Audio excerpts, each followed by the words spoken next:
sobre o jogo, a sua análise em relação à partida, desse empate. E queria te perguntar por que apenas 2 mudanças, né, para essa partida. Você gosta da intensidade da luta, o adversário fez essas mudanças e foi para cima do Cruzeiro. Queria que você analisasse isso. Obrigado, boa noite.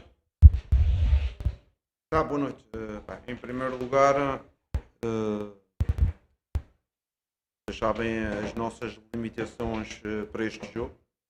Temos 6 jogadores que normalmente jogam de fora, não é? Os 2 laterais, mais o Kaique, mais o Romero, mais o Christian, mais o Marquinhos também.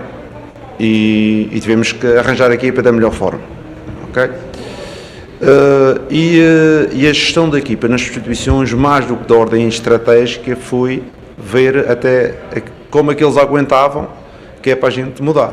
Com certeza que se tivéssemos hoje mais um médio no banco, eu tinha tirado o Lucas mais cedo, porque o Lucas estava com dificuldade. Eu tinha tirado um lateral esquerdo, eu tinha tirado também os nossos laterais, um esquerdo e um direito, porque estavam já com alguma dificuldade. E eu não podia gastar as substituições antes de terminar o jogo, não é? Então, se eu faço as substituições antes e depois o Pratos, como foi no Fluminense, faz-me aquele sinal que vocês sabem, aquele que roda assim, que não pode aguentar mais. Ou o Jonathan na direita também não pode aguentar mais. E tivemos que gerir até aguentar até o fim. Quando chegou a 5 minutos do fim, já não tínhamos nada para fazer. Eles foram aguentando no sofrimento, na dor. E foi isso que disse aos jogadores. Hoje não foi um grande jogo de futebol, foi mais no sofrimento, na dor. Tínhamos muitas limitações. E essas limitações tivemos que gerir da forma que gerimos. Sabíamos que havia jogadores que não têm jogado que não iam aguentar mais de 60 minutos. Aguentamos o Wallace o tempo dos 60 minutos, 65. Depois entrou o Henrique ali mais no corredor para ajudar. E depois o Wanderson num pedacinho pela coisa, e esperamos pelos outros, ainda bem que não aconteceu como no fim do meu, o lateral esquerdo já em dificuldades, o Jonathan já em dificuldades, o Lucas com algum problema de dores de barriga, que ele saiu rápido, que ele estava com algumas dores. Eu acho que acabamos por gerir da melhor forma, porque se eu tivesse que meter o Gamarra a lateral esquerdo, se eu tivesse que meter alguém a lateral direito, um jogador qualquer a lateral direito, talvez o Murilo a lateral direito, e se eu tivesse de fazer essas trocas, e se a gente perdesse o jogo, toda a gente estava a dizer, porra, você não tinha soluções, não fazia. Mas no futebol é sempre assim, quando não fazemos, tínhamos que fazer. Quando fazemos, não devíamos fazer. E por isso a malta aguentou-se, e eu acho que foi positivo.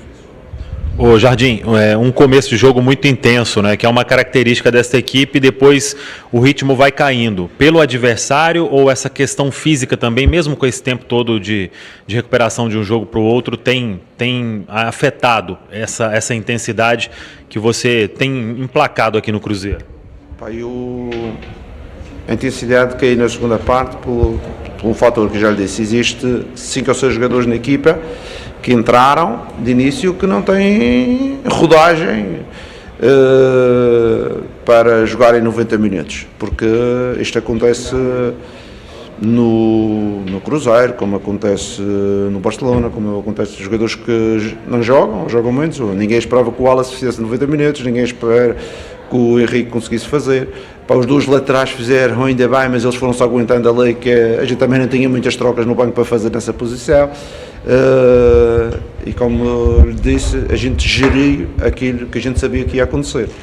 Porque uma coisa é as pessoas que estão fora e que não têm o conhecimento da causa. Outra coisa é somos nós que somos profissionais e estamos ali dentro e gerimos da melhor forma.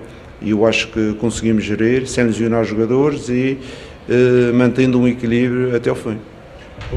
Mister, sobre o lance do pênalti no primeiro tempo, a bola bate no José Aldo, da equipe do Mirassol. E, mais uma vez, né, aconteceu um lance desse. Qual que é a avaliação? Não sei se deu tempo ainda para analisar o lance no vestiário. O que dá para falar dessa situação? A situação é fácil de analisar. A bola toca na coxa e toca no braço. Mas depois, isso não é o penalti. O penalti vem a seguir porque eu não sabia que é permitido fazer manchetes de vôlei dentro da área. Isso é a segunda situação. Mas o que é que eu vou fazer? O que é que eu vou fazer? Eu ontem vi uma expulsão num jogo, que o jogador abriu os braços, foi expulso. Hoje vejo isto, não é chamado. Já no último jogo em casa fui assim, eu acho que a gente tem que tomar o futebol brasileiro tem que tomar algumas medidas, que senão isto as pessoas começam a desacreditar no VAR. Eu até dava uma ideia, os treinadores deviam ter 2 opções por jogo, na primeira parte e na segunda parte, para pedir revisão dos lances pelo árbitro. Que isso ia permitir alterar algumas coisas, porque às vezes chama-se, às vezes não se chama. Eu acho que este caso, tudo a gente vê no estádio. O primeiro toque na mão, casual, mas o segundo a bola levanta, ele dá-lhe uma manchete e isso já não é casual. Mas quem sou eu? Nem sequer tenho curso de árbitros nem nada, só tenho 30 anos de futebol, mais nada. Ô Jardim, sobre essa questão na lateral direita, você vai ter o Fagner ou o William já para o jogo contra o Inter? Como que você trabalha essa questão ou vem mais improvisação? Não sei ainda, vamos esperar que o tempo corra e vamos ver. Infelizmente temos 2 jogadores para a lateral direita que têm-se um substituído o outro e já é o segundo jogo, depois do jogo do Bragantino, que temos os 2 lesionados ao mesmo tempo. Vamos ver qual será a solução. O Mister, sobre essa semana, né, que vai ter, depois do jogo do Internacional, já tem um clássico, né, de Copa do Brasil. Como concentrar as atenções em Brasileiro e também numa partida que a gente sabe o tanto que ela mexe, né, para o Cruzeiro buscar esses resultados positivos, que é o grande objetivo? O Cruzeiro tem um jogo agora contra o Internacional, que é um jogo que a gente, na nossa casa, depois do jogo com o Santos, a gente tem que procurar os 3 pontos e temos que estar no máximo da nossa força. A partir daí, depois temos 3 dias para preparar a Copa do Brasil, mas com certeza, e vocês conhecem, não estamos em condições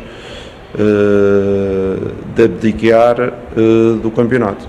Com certeza, se estivéssemos em 12º lugar, 13º lugar, até podíamos ter essa perspectiva, mas com a nossa posição e com aquilo que são os nossos objetivos mais importantes para a época, que é um espaço na Libertadores, não podemos abdicar, temos que ir aos 2 jogos na nossa máxima força.